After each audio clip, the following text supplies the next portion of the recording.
and good evening, everyone. I'm super excited to be here. Please bear with me for 1 hot minute while I figure out the screen sharing. We did practice this, so hopefully this should work. Perfect, I can see you nodding. Thanks so much. And thanks for the great intro. I really am so excited to be here. I just said earlier, we had a quick call, that it really feels like a little bit of traveling when right now I'm not really in a position to travel, and probably you are neither. And so connecting with people on a very different part of the globe is super awesome. And thank you for having me and for spending an hour with me today. And I'm here to talk about a topic that really came up in the last couple of weeks for me. And yeah, values, visions, ventures. I just love a title that has a lot of words with repeating letters in the first letter. But I really want to talk about how to set yourself and your team up for success. And I won't go into my extensive bio either. I'm just going to try and figure out how to pass to the next slide here. For some reason, that's not working right now. Okay, well, here we go. So this is me. You can find me on the internet as well. If you have any questions, feel free to reach out after. We are going to have quite a lot of time to discuss as well, so I'm excited to hear from you. I have been running engineering teams across the globe for the last 10 years and worked a lot with engineering leaders, and now get to do that still and do it in a position as a coach for engineering executives and managers, as well as a consultant for startups and hyper-growth companies. I love books. I also love weightlifting, and I love the outdoors. And because of the latter, we're going to have a bit of an outdoors theme today. So I'll have some nature-themed photography just because nature is great. And it also is actually going to fit quite in nicely with our theme. And the 3 things that I want to talk about with you today are, first of all, just what is leadership? I love going back to definitions, to things that, to build common ground between what we're talking about. And then, of course, the big topic, first of all, setting yourself up for success and doing the same for your team. And then we'll have time for the Q&A that I mentioned. And the reason this topic came up in the discussions I had with Tanaka and the other organizers was because I've really want to share some lessons and things that I've learned in my work as a leader and some takeaways from that, and make sure you can take things out of this talk that you can apply in your daily work. Especially over the last couple of months, I've had a lot of conversations with leaders at all levels, technical leaders, executives, managers, and people who have really made sure to take care of their team over the last 2 years in particular, who've made sure that everyone's taken care of from a compensation perspective, that they have development plans in place, that the technical strategy is clear, like all of those things that are our job and that are really important. But at the same time, many people I've heard from haven't necessarily gotten the same support from their own managers, because those managers are often executives or company founders and really, really busy.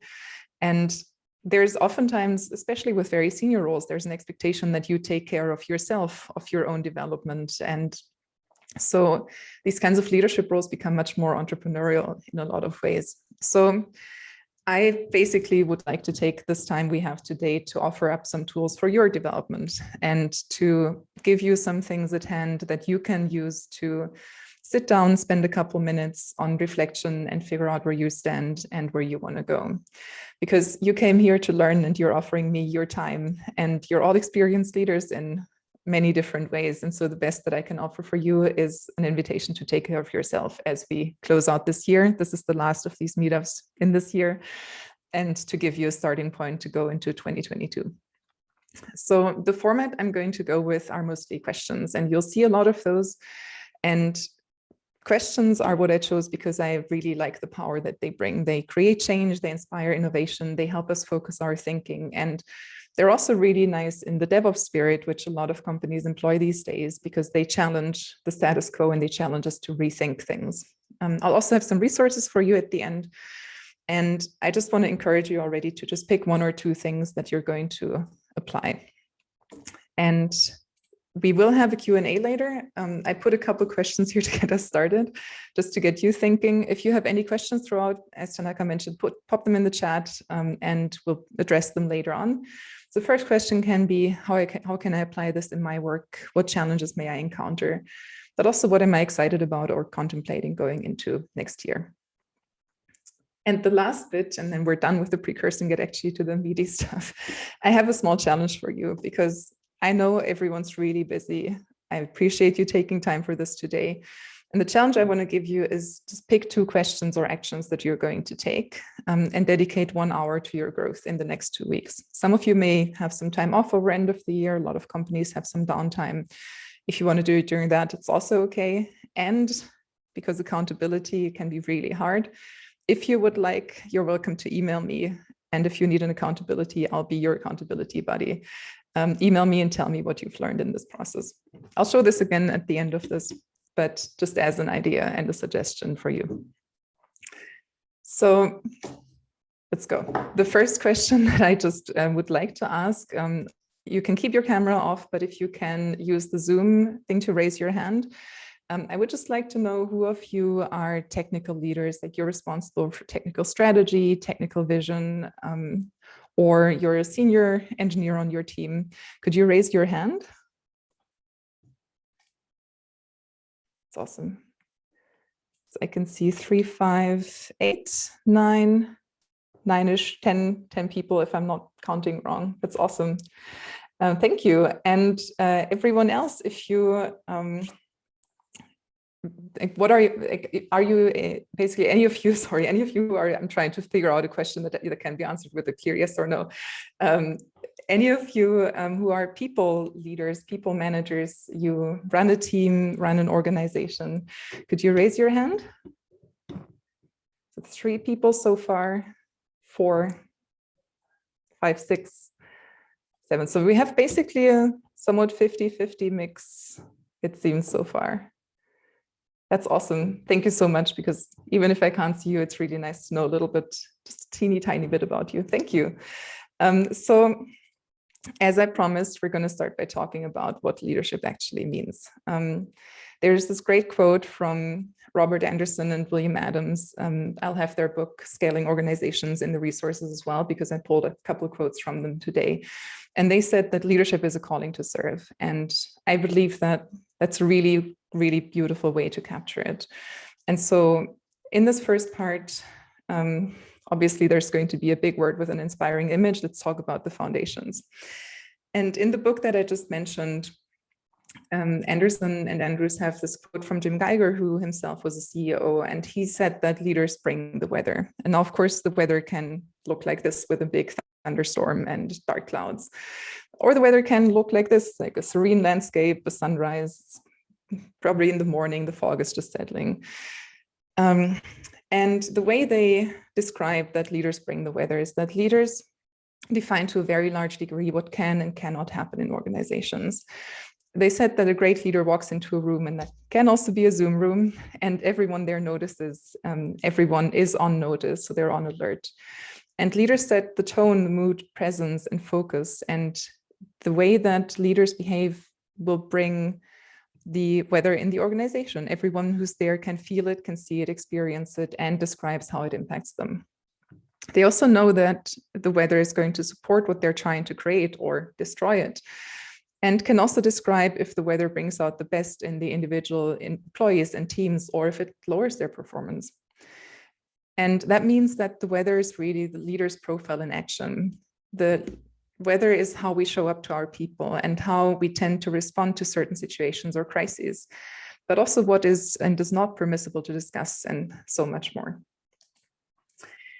I always emphasize when I talk about leadership, the distinction between management and leadership, because I firmly believe in leadership at all levels. Like, leadership can be in the most junior engineer on your team, the intern you're working with can have leadership skills, to, of course, executives, senior leaders, anyone can exhibit those skills, because leadership ultimately requires that we become more fully human. It's based on humility and humanness. It's about showing up in a transparent, authentic, vulnerable, empathetic, passionate, and compassionate ways. And with all that, it's a call to continuously grow and evolve. As Anderson Adams again said, leadership is the deployment of self into circumstances, which I think is a really great way to put it. So our impact as leaders is in how we show up for our teams and organizations, and with which parts of ourselves we show up. there's this wonderful study that Tina Kiefer ran. She's a professor of organizational behavior at the University of Warwick in the UK. And she studied, well, how people picture leaders. And she had run a workshop with executives about leadership, and then asked people to picture a leader and actually draw what a leader looks like. And the interesting finding was that basically both men and women almost always drew men in these leadership pictures. And they often use language to describe male, typical or stereotypically male traits as well. And so I just want to say that because I think it's important. Leadership, even if the images that we have in our heads are still this way, it's totally fine. It changes. It takes a lot to change those. But leadership is not about a role. It's not a title. It's not about a company size or stage, about an experience level, seniority or tenure, or anything like that. Leadership is about how we show up to people. So you don't need to be a certain way in order to be successful as a leader. I did compile a list of leadership traits. And of course, there's so many different takes, so many books that so many much smarter people than me have written about leadership. And I just want to offer you a couple, because knowing those traits can also be really helpful, not just in developing them in yourself, but also, of course, in supporting others in their development. So leadership traits: you handle ambiguity. You work with a lot of volatile, complex systems where oftentimes it's very difficult to actually get to final resolutions. And it often feels like almost a physical feat of holding that ambiguity for your team. You think strategically. You hold the longer term vision. You plan for not just the next 3 months, but probably the next year or two. And oftentimes making time for that can be really difficult. And we'll talk about that in a second. Decision-making and decisiveness, oftentimes, especially in startup environments, decisions have to happen really quickly. And at the same time, you kind of want to be nuanced and thoughtful about them, which can add a lot of tension. Leaders also create inclusive environments. They facilitate a space where everyone can contribute, can do their best work, and show up with who they are and everything that they bring to their work. Leaders listen. Understanding teams and their needs and motivations is a really important part of the job. And then, of course, also adapting leadership styles. So not using the same cookie cutter approach on everyone, but figuring out what works best for the people we're working with. Developing leaders, we'll talk about a bit more as well, because it's one of the most important parts of our role. And then, of course, continuously learning, because ultimately that learning is going to be what's going to make us better as the leaders we are and the leaders that we can be. There's this great quote from Brené Brown, who's been doing a lot of organizational research as well, and specifically works a lot on the topic of vulnerability. And she says, "I define a leader as anyone who takes responsibility for finding the potential in people and processes, and who has the courage to develop that potential." And we'll spend a bit of time actually talking about how to do that. And lastly, I find it really important to focus on the concept of intentional leadership. A couple of years ago, I was asked to share in an interview how my first leadership position came about and whether it was intentional on my part. And I actually got into my first leadership position somewhat by accident. My first role as a formal leadership role was as CEO of the company that I'd co-founded. And I'd been consulting for the team members with some research and business assessments for the founding process. And then on a way back to the office after lunch, they asked me if I wanted to become CEO. And then eventually I said yes. And similarly with my first formal engineering leadership role, which was more of a transition actually than even a conscious decision, because an organization had again brought me in as a consultant to support the team's delivery. And I ended up taking on team leadership and was asked to scale the organization shortly after. And so initially, I've ended up in a couple situations where the scope of my role and my responsibilities basically exploded overnight. And those kinds of situations have actually occurred a couple more times since then. And that's always been really exciting, but I've also learned a couple of really hard lessons in that time, because usually those were really ambiguous environments and ambiguous roles where a lot of things had to happen really quickly. Our delivery had to, get out there. We had to get to customers.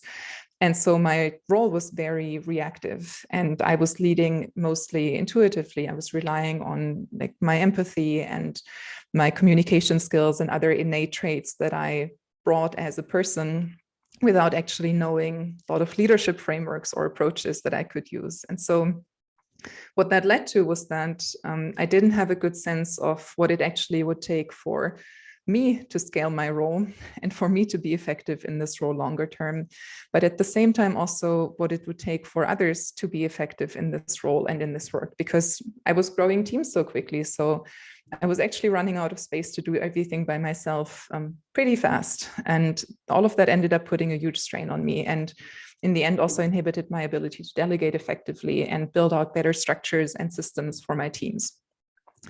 The reason I'm sharing this with you is because I've since learned a lot more things. And I found this a really important lesson because it taught me that having intention and being deliberate in your leadership can go a really long way. I think a lot of leaders are really relying on a lot of great personality traits and skills that they bring that are just part of their temperament, of their character. And that's really important. And at the same time, there's also a lot that we can pull from in terms of frameworks, resources that we can rely on that don't just make it depend on us as a person and our abilities. And so reflecting on our power and our roles, and then using them to purposely and mindfully create organizations and make our teams better can go a really long way in that and help us become more effective in our leadership. And then add to that continuously learning and growing, and you'll really improve your leadership skills and round them out over time. And so with that, let's talk about how to set yourself up for success. There's this great quote from Joseph Campbell, the cave for you feared to enter holds the treasure you seek. And that sounds very scary. We're not going to go through scary stuff, but I want to share some reflections and exercises with you that you can use to take a bit of time to assess where you stand as a leader and where you want to grow in the next year. And I find that making that time is really important for a variety of reasons. First of all, of course, leading by example is really, really key. We all want to set good examples for our teams and organizations. And so making that time to invest in our growth is crucial to that. As I mentioned earlier in the introduction, you may not have a lot of people around you who are really invested in your career development, busy bosses working with very busy executives, or you're in a really small company that's still trying to figure out product market fit and everyone's kind of doing everything. And then also we hold power as leaders. Oftentimes it's institutional power through the role, but other factors can also play a role, like, for example, our tenure in the company. And leaders often also have power to hire and fire people, and that's huge responsibility. And so we owe it to ourselves and the people around us to handle that carefully. Then the standard that we hold ourselves to will also be reflected in the standard that people around us hold themselves to. And our ability to be effective as a leader comes from within. People often look to leaders for guidance and answers. And the way that we answer in the moment and when a lot is at stake is going to show a lot about who we are actually as leaders.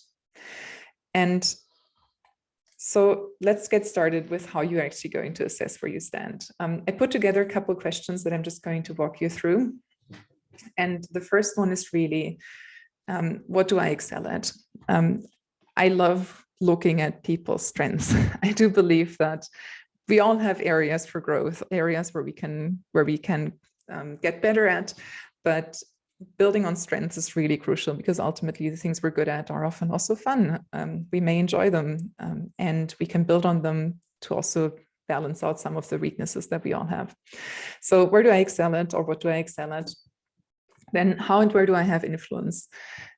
That influence can be really interesting because it's oftentimes what makes us really effective as a leader. And it's often in very unintentional ways. Like we may be really good at managing stakeholders, or may have really implicit influence through the presentations we give at work. Like there can be a lot of more visible, but also more hidden ways that our leadership influence really is coming across in our organization.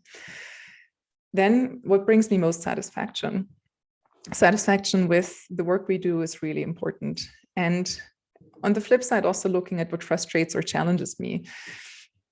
I will have a couple of questions that go to weaknesses or downsides of our roles and work. And I find it important, if you can, to go there as well in the reflection you do, because ultimately, oftentimes, these are the really interesting areas. If we dare to look into what Campbell called the caves, we can often get a lot of insight in ourselves and into our work, because the things that frustrate us may be the things that we can actually get really good in if we change our perspective or if we find a way to get better at them.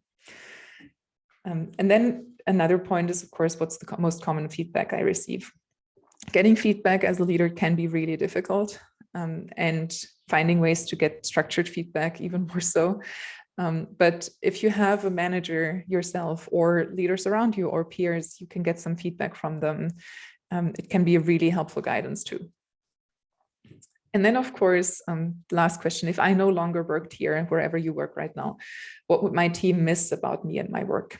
And that's a really interesting one for a multitude of reasons. One, of course, assessing the things that people think you're good at, but then also figuring out where you might be a bottleneck, in which areas things would really fall apart if you left, because you're currently the person who's holding everything together.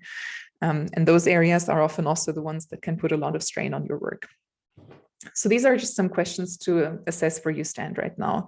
You can use tests and other methodologies to supplement that. For example, SWOT analyses can be really useful. Strengths Finder I've used with teams as well and for myself, and found it really insightful. There's also Big Five profile.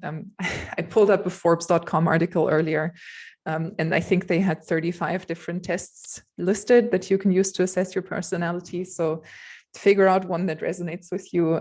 They can be useful, especially when you use them in teams, but you can also just sit down with pen and paper and a couple of questions like these. And with these kinds of reflections, it's always important to remember that all of us have gaps in our skill set and in our leadership. And those aren't problems with us, and they don't mean there's something wrong with us, but they're a consequence of leading in the very complex systems that we all lead in. Like the systems of people and tech that we navigate at this point, even in a small company, they're usually already highly complex. And there's another Anderson Adams quote, and then I'm going to stop with those soon, but they said that the very pressure that success, scale, and complexity bring is a force for our own evolution and transformation. And I think that's a really good way to put it. It's ultimately a call to us to rise to the challenges of our own shortcomings and build systems that can compensate for some of that. And we'll get to those also in a second. So you have a sense of where you stand. Now, of course, determine where you want to go. I'm not going to ask you to put together a 5-year career plan, because those are impossible for a lot of people at this point and can be really hard. But oftentimes leaders who are really good at responding to the needs of their organization forget a little bit that there is also their own career path to think about, because we're so good and so focused on fulfilling our organization's needs and for making sure that we're providing the best for our teams around us, that I just wanted to call out this point, because I think it's really important and it's independent of any company or role. And you've probably run many of these career development conversations with others, especially the people managers and leaders among you, but also the technical leaders. And here are some questions that you can use to have that conversation with yourself. So the first one, how can I better utilize my strengths? Again, we're building on what's good. Then where do I want to grow? What excites me? If you're having troubles coming up with things like in this area, look at your calendar, think of the meetings that you really enjoyed, the projects you worked on that you really liked. Do you want to do more of that? Do you want to figure out how to increase your influence in that area? You're a leader, you get to do that. Then also, what challenges do I want to actively work on? And the next question is, how can I mitigate other weaknesses? And I find it really important to distinguish that, because you may have a couple of things where you're like, hey, I'm not good at that. I should get better at that. My organization needs that. And then you set goals around those, tackle those, it's totally fine. But you don't have to get perfect at everything. And it can be really frustrating to try. And so, especially if you're a leader, I want to invite you to review, like take 3 steps back and review which of the areas that I'm currently not great in do I actually want to actively address? Where do I want to set goals? Where do I want to work on myself? Versus which parts, how can I mitigate those? Like if you're not interested in say systems architecture, but you need someone in your organization who's really good at that. And you don't want to do it or you can't do it, hire someone who can help with that. Hire someone who's really great at it, or grow someone internally who can bring those skills. So think about it as what system you ultimately need and which areas that you can't show up with as a leader, you can supplement with by bringing people in or by growing people internally who are going to help with that. And then lastly, of course, what do I need to get there? That just goes to support anything in terms of training or leadership development or anything else.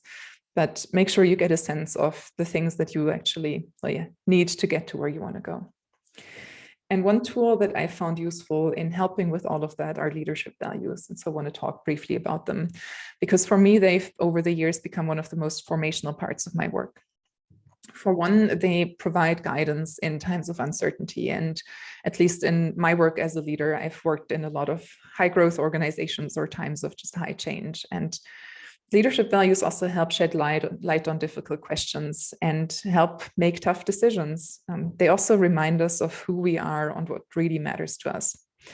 In my case, I didn't set out with a clearly defined set of values. As mentioned earlier, I kind of got into all of this by accident. And so the first couple of years in my leadership work were a lot of reactive work and making things up as I went. And the first time I actually actively contemplated my leadership values was when I applied for a management role, and my leadership values were one of the interview questions that I was asked. Fortunately, I think I saw the question before the interview, and so I was able to prepare.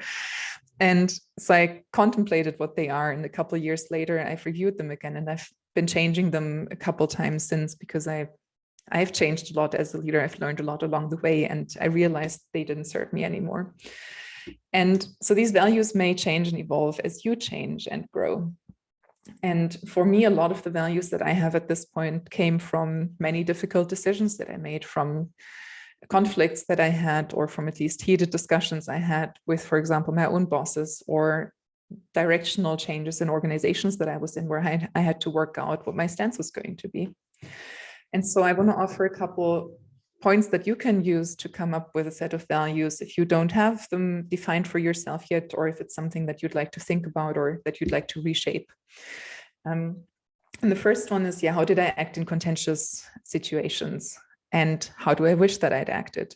Because oftentimes those kind of difficult times bring out our true selves, or bring us much closer to who we are and what really matters to us. Second question is, what difficult decisions did I have to make, and why did I decide the way that I did? You may have had, leaders have to make a lot of difficult decisions. I was just going to say you may have had to make a difficult decision in your time as a leader. I'm sure you have. And so digging into that can be really, really useful. The third one is, where did I fail as a leader? And again, we're going to a bit of a more difficult part, but I've had a couple instances in my career that I look back on and think, well, I wish I'd done this differently. There's the situation with an employee that I wish I'd handled in a different way. And going back to these points, as painful as it can be, it can also be a really good starting point to get us thinking about how we would want to be and how we would want to act in the future. And as an added benefit, I always believe in the power of looking back on difficult situations and really trying to figure out, what we can learn from them in terms of doing them differently, because that's ultimately one of the best lessons that we can teach ourselves. Then, what am I proud of? Kind of the flip side of that. What are the things that you feel like you've done really well, where you've showed up in the way that you want to show up as a leader? And then also, when did my work make a difference for someone and why? And using that as a way to dig into your own capacity to change, and using your past and actions as a way to drive change and reshape how you're going to act in the future. And then, of course, none of those things are, they are useful by themselves, but they're really useful when applied and when we actually get moving and put them into practice. So making change happen for yourself goes into a couple of ways, really. The first one is always starting small. I'm sure you're setting goals with your teams. And so setting small goals and getting moving. That's often the hardest part, because once you're moving, it's easier to maintain momentum, but it can go a really long way. Don't try everything at once, but get going. set goals like you would set for your team. So treat them like you would do with other people. Everyone has their favorite goal setting framework, and use what you've seen work with your teams and what you enjoy. And don't forget to celebrate your progress along the way. That's really easy to neglect because we're all busy and things move really fast in our company environments. So acknowledge those wins. And if you have setbacks, and they're going to happen, but use them as an invitation again for reflecting and adjusting where you need. I did mention earlier all the meetings and all the busyness. And I'm sure many of you have seen a calendar like this one in this picture, and maybe it's yours.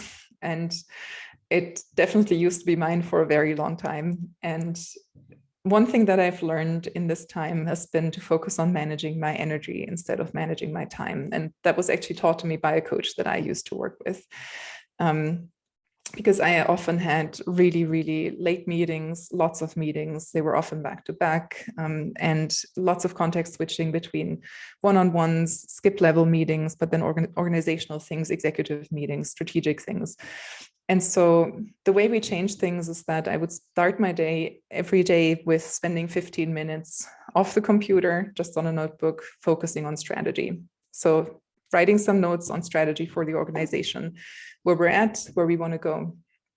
And the second thing I did was that I added a gym break around my midday, because having this exercise was really helpful for me. And I also ended up distributing my meetings a bit. And so I want to share this with you because as you go into the new year, you may want to rethink how you spend your time, what you focus on, because the way that we spend our time as leaders says a lot about things that we value. And so if you want to take this exercise, spend 1 or 2 days just taking notes on the time of day, your energy level, and the things that happen. So for example, it's 1:30, I'm high energy. I had a great one-on-one with one person on my team. But then 2 hours later, I'm really low energy because I'm really annoyed about an email I received from someone, and the email is very unclear requests. Do a list. It felt a little bit weird to me when I got started, but it ended up being really helpful because I then reviewed the list and I adjusted my schedule. For example, I made sure to shut down my email for extended timeframes, probably just 2 hours or so during the day, but having time to really focus was really useful for that. And then iterate over time. So because a lot of leaders are basically led by their calendar is really the best way to put it. You can turn this around and you can manage your time and your energy in particular in different ways, and try this out if you want to change things up, and then iterate from there. So this was the first part, setting yourself up for success. I've pulled out the biggest questions. So we looked at assessing where you stand, then carving out your own path and figuring out where you want to grow. Then determining your values and using those as guidance for your decisions and your future work as a leader. Getting moving by starting with small goals and then iterating from there again. And managing your energy as a way to look at how you spend your time in a different way. And of course, we want to set teams up for success. I have Brené Brown again, with daring leaders must care for and be connected to the people they lead. And understanding team needs is really crucial to that. We looked at leadership skills earlier and had listening on the list. And this listening is really the foundation for our ability to do our work well. And then empowering teams, of course. And we want to apply our values and also develop leaders along the way. So in order to help us do all of that, I have a couple of reflections again in terms of our impact as leaders on teams and organizations. The first one is, when do I empower other people? And when that investment has been easy or hard. Just because empowering others, helping them shine is really important. And sometimes, and that's the second question, we may get in the way of that unintentionally. And getting out of the way can be really a great step for us to take. The third question is, am I successfully scaling effective leadership in my team? And on the flip side, do I have a development gap in my leadership, and how does it impact my effectiveness?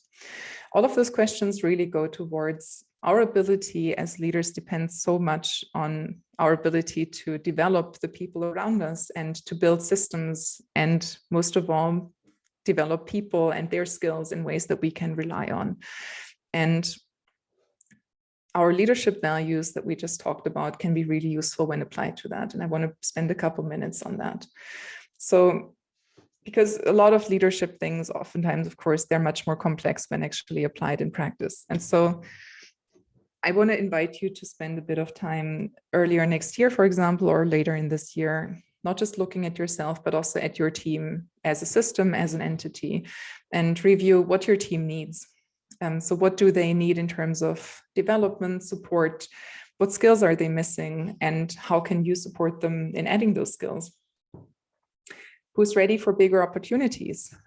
You may also have people who don't actually feel like they're ready and who don't necessarily have the confidence to put their name forth, but who may be ready regardless, and don't overlook those people.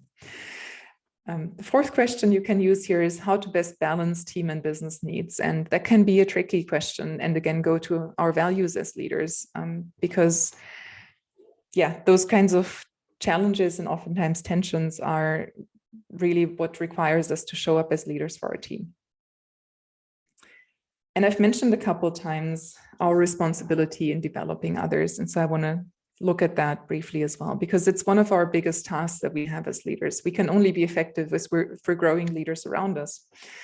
And especially in an organization that grows, our ability to be effective depends on how much we're able to grow ourselves and change our role as the organization shifts, but also how much we're able to pull up others.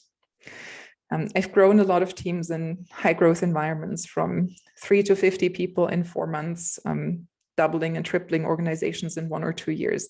And oftentimes I was the only manager or one of very few managers. And so at the same time, we had to hire, and we also had to up-level our own role and move from being very tactical to much more strategic roles, and do that in a short time. So a couple ways to do that are, first of all, increasing exposure that people in your team get to ambiguity, volatility, and uncertainty. I found that one of the best ways to develop leaders, because this ability to deal with ambiguity is such a crucial leadership skill, and it can be really difficult for people to develop that if they don't have exposure to higher level projects, higher level discussions that are going on in your organization. And this part can be really helpful with that. Partnering on strategy and vision can also be really helpful, because oftentimes when people have low context and are very focused on tactical work, they may not have this exposure, or they may not have the space to think about these bigger questions about where to evolve things. Delegation is another great way. Handing people larger projects and setting outcome-based goals. So basically having a large project that you're delegating to someone, making clear what outcomes you're looking for, but then letting them figure out how to get there and being there for support along the way. Really great way to develop leadership skills in people. Giving feedback.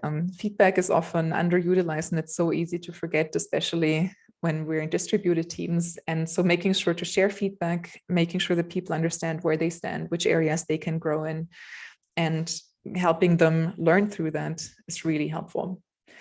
And then investing in someone through sponsorship. I love sponsorship as a way to, again, develop people.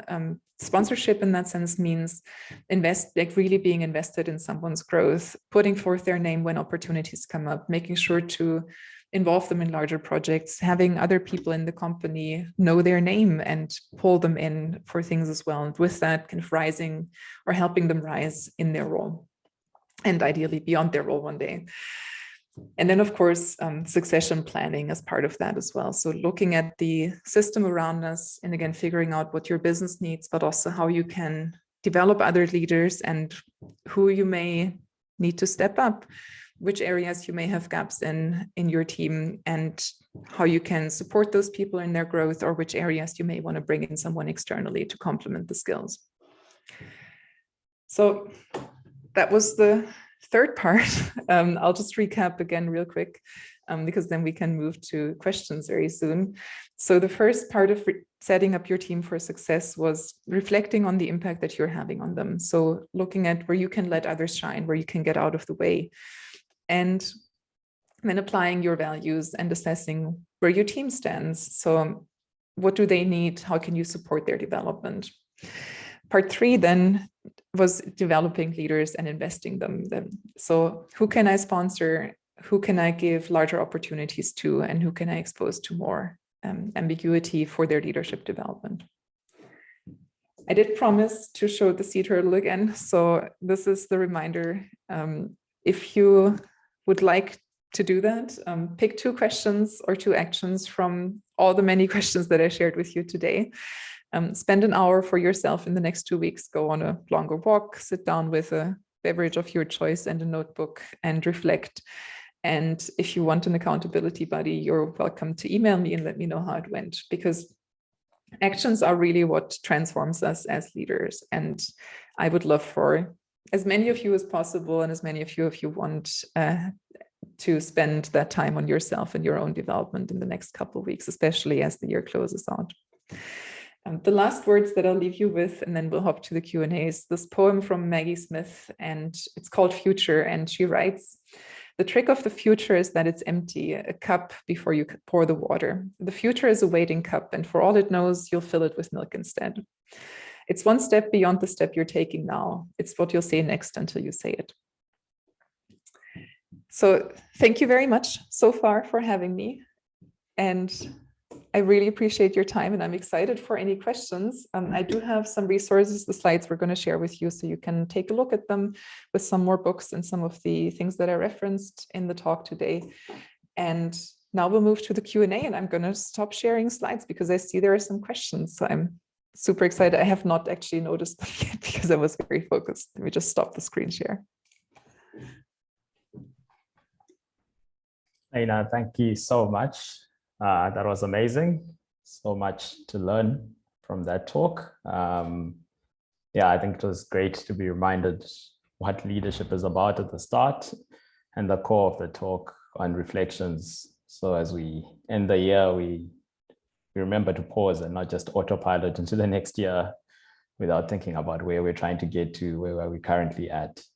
And definitely loved how you finished it off and talking about lifting others, which I definitely agree is, I think, the core purpose of leaders and what fulfills leaders the most. So really, really amazing. And thank you so much for your talk and thank you. Speaking to our community. Great pleasure. Thank you. Thank you. Let's jump into a couple of questions. I'll start with Mitchell's one. I did post some earlier, but I think let's give others a chance. So Mitchell, you can still add question. I can speak very quick, fast. So if you have anything you want to ask or say, please put it in. All right. Yeah. So if anyone still has questions, feel free to pop them in the chat while we're answering the current ones, and we'll address them too. So Mitchell was asking, I've watched some of my personal plans hashed into ashes while assessing my strengths. I found that I'm afraid to make difficult decisions. I think you mentioned that a bit, talked about that a bit. What's your advice as a leader on that? So it's a great question in a situation I have a lot of empathy for. Really sorry about that. And it's really difficult. And I'm probably not going to have the perfect answer, but a couple of things that come to mind are, one, I think decisiveness can be really tricky. Like, it can be a difficult skill to learn, especially if you're operating in really complex environments. I've often relied on teams as much as I can. So pulling in peers, my manager, mentors, people whose position or perspective I respect. So basically pulling in external perspectives so that I wouldn't have to rely on myself at all times, as much as that's possible. The other is also figuring out how to make decisions smaller, especially when you're running an organization. It can be really daring because you're suddenly making decisions that affect hundreds of people. And that's a lot. So if there are ways to make decisions smaller, that can be helpful. I also found that trying to work through what's making decisions so difficult can be really useful as well, because depending on what that is, like, it may be a concern to fail, it may be the question of implications on the organizations or on teams. It may be that we're afraid of longer term impacts. And so depending on what those are, there can be different ways to address that. But yeah, those would be a couple starting points. I hope that helps. All right. Thank you for answering that one. A question I posted earlier, you spoke about leadership values and how you've had some leadership values that have been changed over time. I was interested to know if some have not changed from the start, and if you have like a few that you could share with us, because that would be interesting to see what has stuck around for the long term. Great question. The first one that's always stuck around has been just diversity and inclusivity, and aiming for that in any organization that I am a part of, because it's something that I deeply care about and that I believe makes organizations better. And also there's a huge moral impetus beyond all the business reasons why it's a good thing. So that's definitely one that was already in the initial roster. And I believe the part that I had in the end about lifting others up has been another one, because I've gotten lucky in some ways in my work as a leader so far. And I believe that I have a responsibility to pass on the things that I've learned, the things that have not gone well and the things that have, and a responsibility to really use the even small, but the influence that I have and the things that I have been able to do in order to support others really on their journey. Yeah, so those would be two that have stuck around. I'm going to be honest, I would have to look up the rest because I don't know them off the top of my head. Should have added a bullet point that you need to be able to rehearse them. Cool, no worries. I think those two that you mentioned off the top of your head are probably the most important ones, and yeah, I think makes so sense. too, yeah. All right, one more question, which I also threw in when you spoke earlier about self-assessment and self-assessing your current strengths. I think something that is often challenging is how you verify, or how do you know that they are real strengths? Because sometimes you might think you're good at something, but the rest of the world around you is looking and saying, well, this person needs to really grow their skill in that. And then the other one is sometimes you actually don't see things that you are great at because maybe they come naturally to you, or you've never thought of it as a core skill that other people don't have. So are there do you have any well-known tools or any ways that you can get more confidence in your self-assessment? Yeah, it's a great question. I mean, even the fact that you're asking that probably speaks a lot to, skills of self-reflection already. So I would say basically finding external sources can be helpful. So I mentioned a couple tools. I've personally quite liked Strength Finder as a tool. I think it's $50 or so. It's not cheap, unfortunately, either. But I found that quite useful. But basically one of those personality tests can be helpful because they often, they go both into strengths and areas of improvement. If you have a chance at getting 360 feedback, so from both your direct reports or people on your team and peers and your manager, can be a super helpful tool to see ourselves in a different light. But then I do think also some reflection, like guided by the questions I offered today or other questions, can be really helpful too, in terms of getting closer to what matters to you, to the things that you're good at. Because I would also want to caution a little bit against making it too dependent on external sources, because in the end, feedback specifically is also just perception, and that can shift quite a bit depending on who we work with, the situations we get into. And so I do think looking into topics of self-confidence and identity, and either books that go in that direction, like some of the books I have in the resources are also going towards that. But I do think basically using sort of our own work and our own strengths to develop that can be helpful, even though I also understand it has its limitations. All right, thank you. That makes a lot of sense. Yeah, I think that's about it with the questions. Want to single out that a couple of the thank yous for the presentations actually came from people who aren't leaders yet, that are saying, thanks, I learned a lot, even though I'm a junior software developer or I'm not in a leadership position yet. So That's I think awesome. the talk was useful across the board. You too can be a leader. So yeah, no, thank you. I appreciate that. Mm. And thanks for all the kind words in the chat. I haven't actually read them all yet, but I saw some. I really, yeah, it means a lot. All right. Someone's asking for the poem to be shared again. It was in your slides. We will send out the slides and the talk video after the meetup, so everyone will receive it and you can pull it all out from there. All right, just a couple of things to wrap up then. To start with, Lena, as is customary from the tech leadership community, we do gift out a book of choice to our speakers. So that book is sponsored by Matchbox Solutions, which is actually Benny's company, one of the co-organizers. Unfortunately, he couldn't make it today, but we'll be in touch with you post the meetup to find out what book you're interested in getting and how we can get it to you. So thank you so much once again for speaking to us and our community. From the tech leadership side of things, once again, just to remind you that this was our last meetup of the year. It's been a great year to be able to still continue the events despite them not being in person. Again, that's allowed us to have speakers and people joining from outside of Cape Town. But it's been good to see that we managed to continue on throughout the year. We will restart again at the beginning of next year. I'm just sharing links in the chat that I spoke about earlier, just for one final time.